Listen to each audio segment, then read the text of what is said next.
Hey, what's up everybody? Robert Marzullo here, Ram Studio Comics, and I had a request to show how to draw the head and what proportions I use to create the head. So I'll go ahead and show you that real fast. I'm using Sketchbook Pro 7 and a Wacom Cintiq to do the drawing. Okay, so first off I'll start with a circle, like so. I usually draw like a box kind of shape coming down, and then a wedge kind of shape coming inward for the chin. And that's pretty much, a forward-facing shaped head. Now, the thing that I do generally is just mark from the top of the head to the chin, halfway or approximately goes the eyes. I usually go just a tad higher, especially if the head is looking straight forward. And then halfway from the eyes to the chin goes about the bottom of the nose, and then halfway again, center of that goes about the mouth. Okay, now the thing to keep in mind with this is that it's not an exact, method. You basically want to move these around a little bit based on, the type of character you're drawing. Male, female, proportions. Everybody's face is different, so you're just gonna, change that a bit based on the type of character you're doing. Now the other thing is I'll draw, kind of this center mark like that, and this will also help me to, start pinpointing the eyes. Another measurement to remember is that the width of the nose approximately is the distance between the eyes. Also, the distance between the eyes is equal generally to one eye. Again, this isn't always. This is just, a basic way to align your characteristics of your face. Another one is the edge of the mouth generally lines up to where the pupils are on a forward-facing character.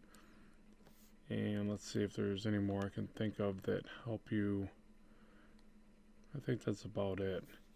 Well, no, I'm sorry. The ears. The top of the ears generally from a forward-facing will be at the top of the eyes, and the bottom of the ears will be to the bottom of the nose. So there's all that. And I'll go ahead and fill on a face to show you how this works.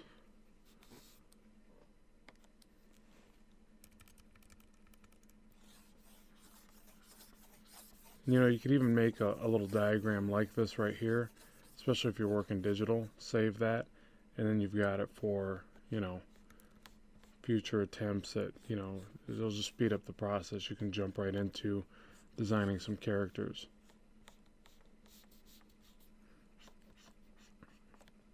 But I would stress one thing also: if you're going to use this type of method, there's nothing wrong with it. It's definitely what a lot of people do.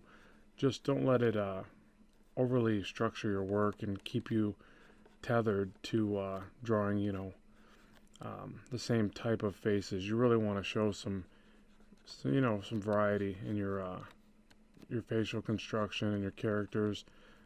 So that's where, looking at people and studying, the differences from culture to culture, and that's really important. It allows you to, not contain yourself in one way of thinking. And but the good thing about doing it this way is that you can get some consistency, some continuity from page to page with your designs. So there's pros and cons to doing this method.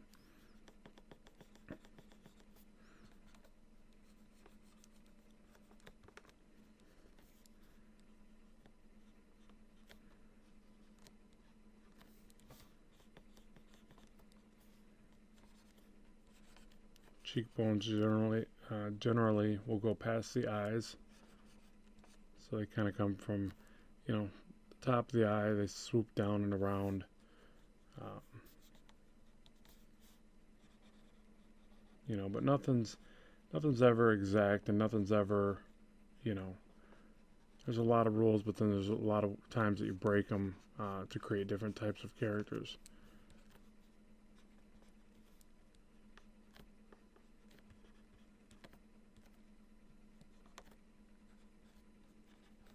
Okay.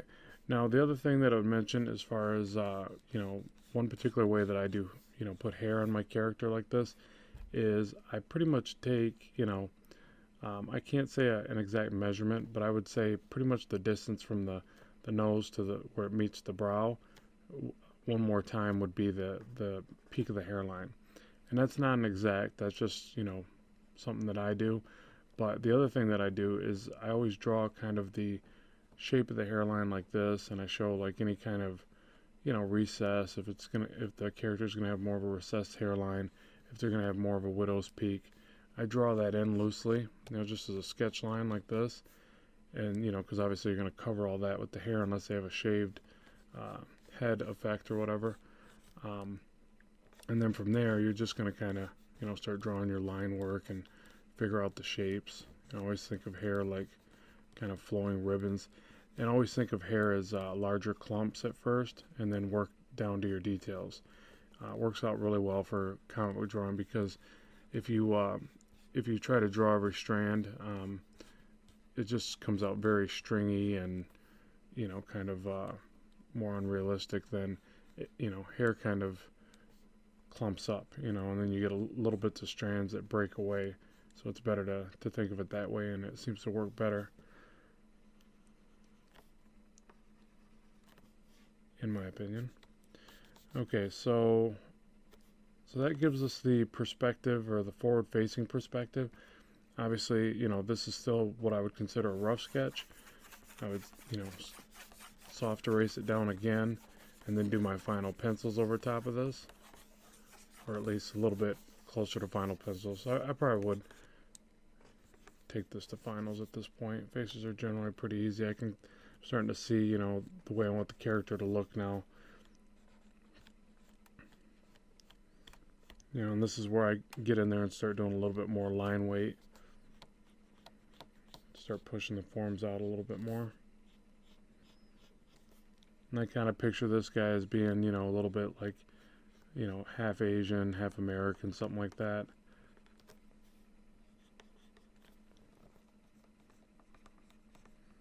You know, and that's another good thing to remember, is you really want to practice all the subtleties. You know, you want to do all the different races, but then also, you know, the variations, you know, like try to mix it up, because that's, you know, it's obviously where everything is these days. So you got to be true to that, and plus it just makes you a better artist when you can see those subtle differences.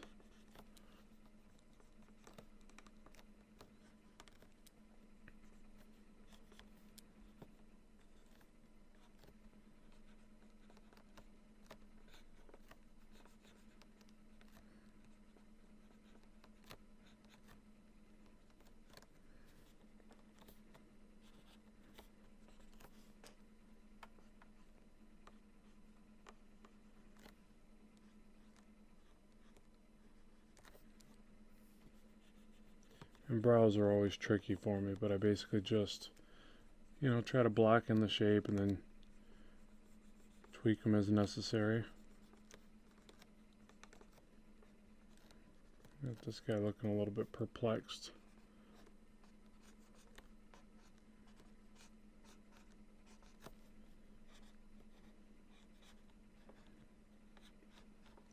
Okay, so now what I'm going to do is show you more of a side view after I finish dinking around with this guy, and then I'll you know, show you any differences or consistencies that you can look at. If you ever got like a main character, or even, you know, even a character that's going to repeat in your book or whatever you're doing more than once, then I always recommend doing this at least, you know, once, maybe a couple times, because it gives you a better perspective of, you know, a better grasp on that character. And when you've got to draw a character doing, you know, any number of poses, action sequences, whatever, you can't just draw them in a forward-facing, you know, perspective. You've got to perceive that character almost in a 3D kind of way, so that you can draw them in any way that you need to for the storyline. So I recommend, you know, doing this and then taking it to the next stage, which I'm almost there. Probably should have time-lapsed this, would have been easier, but I like doing some of these in real time just so you guys can, you know, kind of gauge what it takes or whatever. Not that I'm some big pro over here, but there's my quick little face. Well, maybe quick to some people and very slow to others, I imagine. Okay, so now we'll move that over. Now one way you can do it to make it really easy digitally is duplicate the layer. Move that guy over. And even though the, obviously the face is going to be turned to the side now, you can still use the markers. So you could literally just erase, everything down to where the bottom of the nose is, the line for the mouth, the position of the eyes.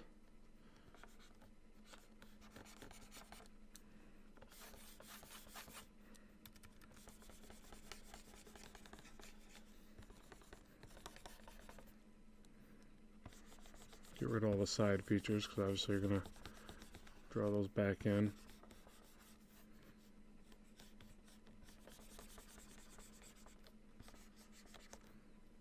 Nope, probably should have left the chin. My bad. Alright, so like that. So basically just to give... Oop. Just trying to grab the shift. If you hold shift, it'll give you a nice straight line. Okay, so basically, here's the eye, here's the nose, here's the chin, there's the mouth, right? So there's our registration, which really all you have to do also is just, let me just do it this way, it'll make more sense. Sorry to change gears on you. Just go ahead and delete that. We got the next layer that we needed. Hold shift, we got where the pupils are, the bottom of the brow, bottom of the nose, where the mouth, the center of the mouth, and the chin, and then we'll just do the top of the head. So we'll start with that, and this is going to be the rough, so I'll go ahead and work with these lines in place. I'll do the same circle, which was probably somewhere about there. I'll do that wedge shape. Now the chin lands here. Now if I look at the jaw, somewhere in this rounded region is where you bring that up and round it over. And it's a little bit trickier to get this right because you have to perceive, certain things are rounding away from your vision in this drawing. So you've got to kind of, just because it looks like it's right here doesn't mean that's where the jaw ends.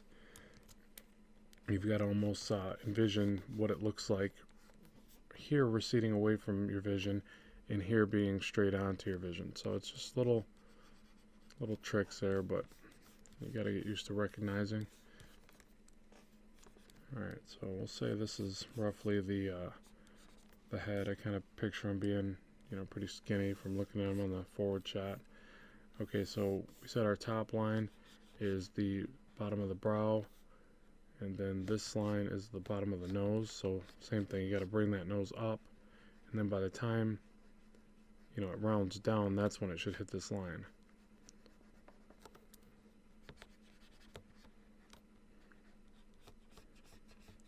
Something like this. I got that chin too far back.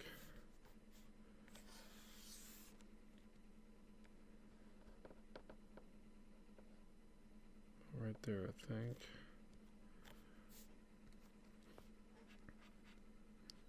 Okay, and this line is the middle of the mouth, so we should be able to get the bottom lip. That might even be a little bit high, but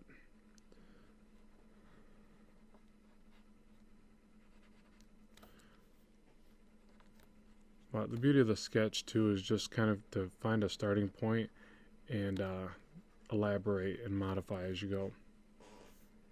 Okay, so the eye probably sits back. Now, things to recognize as far as this, the measurements here go. Obviously, like I showed you, all the same measurements apply to the front face. But then, certain things to look at is the eye generally, can be aligned with the back of the nose and the mouth, but I generally push it back a little bit further. So study your own reference and see, what you think. I think on this character it would look better a little bit further back. I used to have a habit of putting it way too close like this, and it just, I don't know, it gives them kind of a silly look. By pushing the eye back further, you actually give a little bit more of a depth to the brow, and I think that's more accurate. But So you can use this as a guideline though to make sure you don't go too far forward. And let's see, as far as the ear, I pretty much will just, you know, take this, if this was a box, we'll say, like right here, I would segment that box in the middles like this, and I would put the ear at the lower bottom left like that. So that's just visually how I see it. You know, you'll see some people put the ear right in the center of the head, and it's just a little bit further back than that.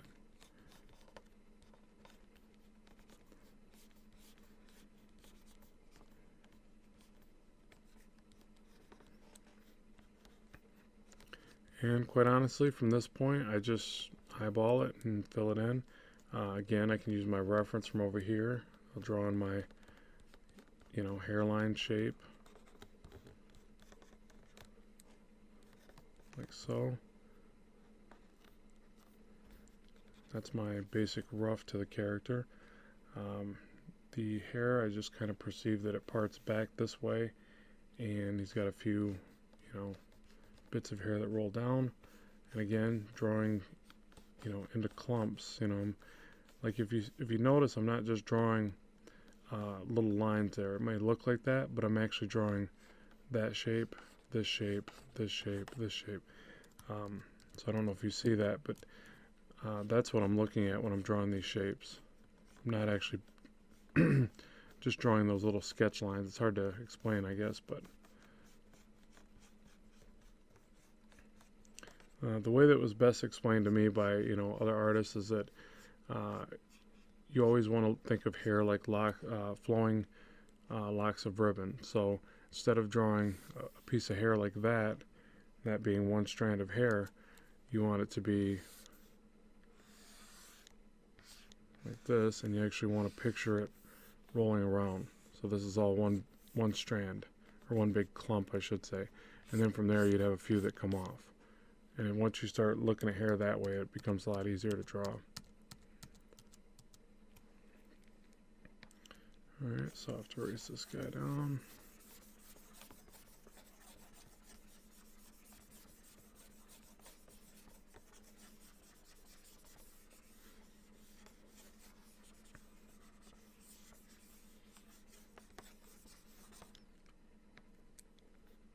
And I can go in there and just clean it up a little bit, change a few things that look just a little funny to me.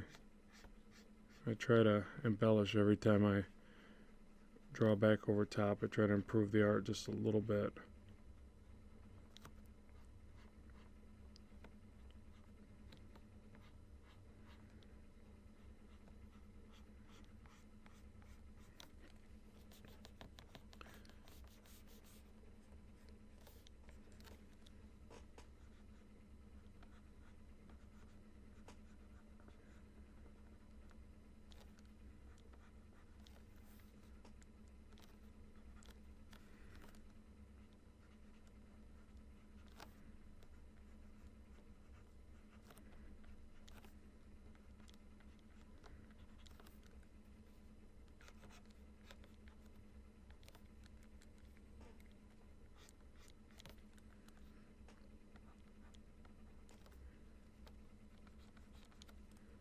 I just keep looking at the other design, trying to make sure it has some similarities in the look.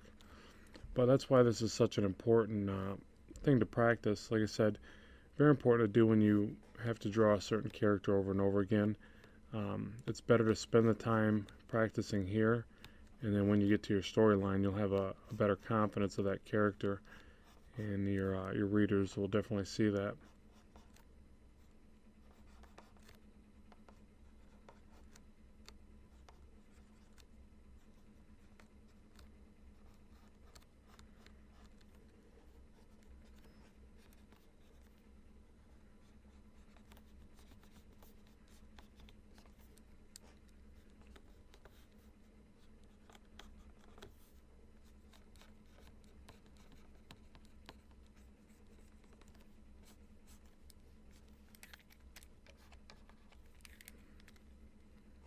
Okay, almost there.